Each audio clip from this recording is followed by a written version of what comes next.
Perlu kita ambil, mana yang berkarat, yang udah nggak kepake lagi, yang nggak relevan buat mempelajari skill baru. Nah, kalau kita udah kepedean dengan knowledge yang kita punya, kita jatuhnya nggak terbuka, jatuhnya kita close-minded dan nggak mau dengar kata orang atau masukan orang lain. Ketika kamu tersadar bahwa ternyata selama ini aku tuh kepedean ya, overconfidence, salah nggak sih punya pikiran kayak gitu? Ternyata ini adalah pertanda bagus. Artinya kita punya yang namanya self-awareness tentang kemampuan berpikir kita memahami tentang apa yang kita pikirkan. Nah lo, bingung kan? Mikirin apa yang jadi pikiran kita. Well, assalamualaikum teman-teman semuanya, Analisa Channel. Kali ini aku di menganalisa akan ngebahas tentang sesuatu yang agak berbeda. Karena aku tuh khawatir teman-teman kalau kalian itu baca-baca konten aku atau mungkin dengerin YouTube channel ini, baca konten di APDC Indonesia, itu berasa jadi kayaknya tuh termotivasi, terus kayak kata orang Jawa kepunjulen gitu. Apa ya, terlalu pede, terlalu motivated sampai akhirnya kecewanya kecewa banget, atau mungkin kecewa banget tapi nggak sadar dan akhirnya mengecewakan dengan sikap atau perilaku yang tidak nyaman untuk orang lain. Kepedean secara psikologi itu kenapa sih dan gimana sih? Bagusnya apa? Oke, ketika bangun tidur ngelihat jadwal tiba-tiba di Google Calendar udah penuh, terus baca notifikasi WA udah penuh. Ada yang ngerasa gitu? Angkat tangan, karena kamu nggak sendirian, aku juga ngalamin hal yang sama. Tadinya aku pikir kayak, wah aku produktif, aku karirku bagus dan lain sebagainya. Tapi somehow begitu kita ambil anduk masuk kamar mandi, kenapa rasanya jadi capek banget ya? Terus kayak, apa iya ini yang bikin kita happy? Terus selama ini kita tuh menjejali otak kita dengan buku-buku, dengerin YouTube dan lain sebagainya. Sampai ada rasa kita tuh kayak terjebak di dalam kepadatan yang membuat kita tuh meyakinkan diri kita, meyakinkan orang lain, dan kita capek. Overwhelmed, stress, anxious, dan lain sebagainya. Oke, sebenarnya PD itu bagus dalam taraf yang pas. Ketika kepedean, artinya jangan sampai kita itu ada rasa sombong, sampai kita itu merasa otak kita udah penuh dengan kepintaran kita, knowledge kita, pemahaman kita, sampai kita nggak mau dengerin apa kata orang. Somehow, untuk belajar sesuatu bagus, tapi yang sekarang menurut aku di era informasi tanpa batas ini, apalagi lagi pandemi ya, banyak banget hal-hal yang berubah. Kayaknya kita perlu namanya mempelajari how to learn to unlearn.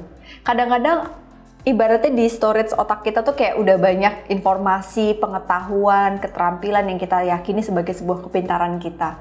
Nah itu tuh penuh kan gitu. Sesekali ada yang perlu kita keluarin, ada yang perlu kita ambil, mana yang berkarat, yang udah nggak kepake lagi, yang nggak relevan buat mempelajari skill baru. Nah kalau kita udah kepedean dengan knowledge yang kita punya, kita jatuhnya nggak terbuka, jatuhnya kita close-minded dan nggak mau dengar kata orang atau masukan orang lain.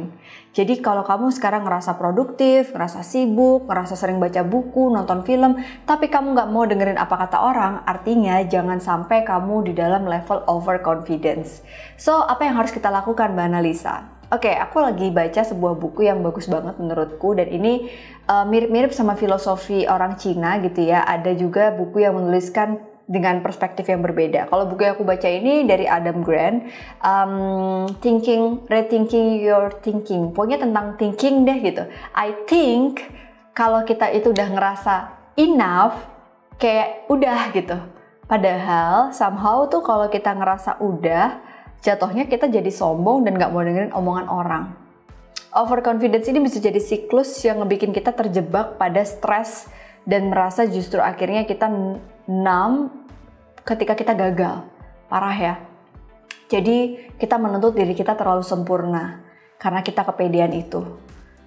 Apa yang perlu kita lakukan? Di dalam buku lain tentang filosofi Cina yang mirip-mirip nih sama isinya yang ada di buku Adam Grant, dia ngebahas tentang intellectual humility atau apa ya, kerendah hatian. Jadi gimana caranya biar kita punya intelektual yang baik, yang tinggi, yang kita tuh pinter. Aku yakin lah teman-teman ini banyak yang nonton di sini pasti dengan background yang nggak cuma biasa-biasa aja gitu ya. Aku kalau baca komen-komen ada yang udah doktor, ada yang S3, ada yang profesor, atau mungkin kalian punya status dan jabatan di luar sana.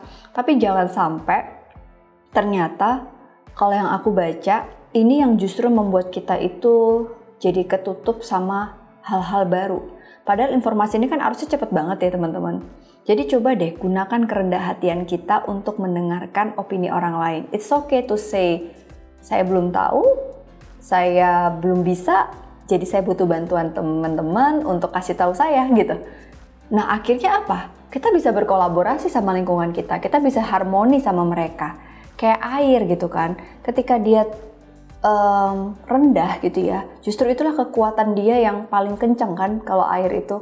Dan ketika dia memberikan arus yang deras, di situ dia bisa harmonis, terbuka dengan alam gitu. Yang aku lihat kalau kita tuh menurunkan ego kita dengan kerendah hatian kita, semakin kita tuh punya knowledge yang tinggi, kita semakin menurunkan pride kita gitu ya, ngerasa justru malah banyak yang harus aku lebih tahu, banyak mendengarkan orang lain gitu kan. Di situ kita bisa harmonis sama lingkungan kita gitu. Kita bisa diterima, kita bisa lebih fleksibel, kita bisa lebih agile. Dan aku rasa pandemi ini butuh orang-orang yang seperti itu aja, bukan hanya mereka yang termotivasi dan punya knowledge yang tinggi. Tapi mereka yang mau menurunkan ego mereka. Humility ini akan membuat kita jadi terbuka dengan berbagai kesempatan dan berkolaborasi dengan lingkungan kita.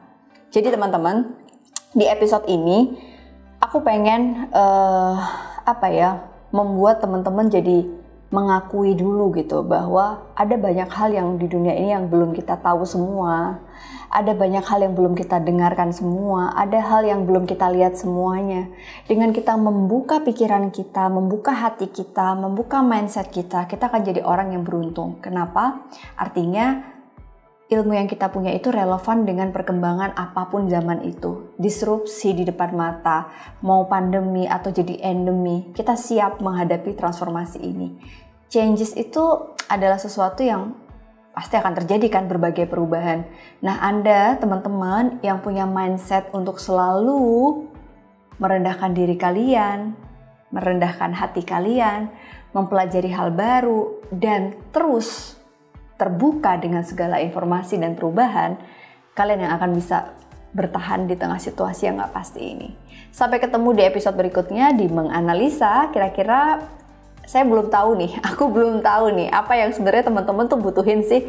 Kalau kita bahas motivasi udah sering gitu kan, tapi aku tuh kayak ngerasa belakangan ini belum bisa mengcapture sebenarnya teman-teman analisa channel ini tuh di tengah pandemi ini lebih membutuhkan apa sih? Refleksikah, motivasikah, atau aku bisa bacain curhatan kalian untuk aku jawab di sini? Boleh ya komen-komen di bawah, dan kalau kalian suka sama video ini, share sebanyak-banyaknya supaya semakin banyak orang yang dari belum tahu jadi tahu gitu, dan kita sama-sama belajar bersama ya, asal nggak sok tahu aja. Makasih semuanya, assalamualaikum.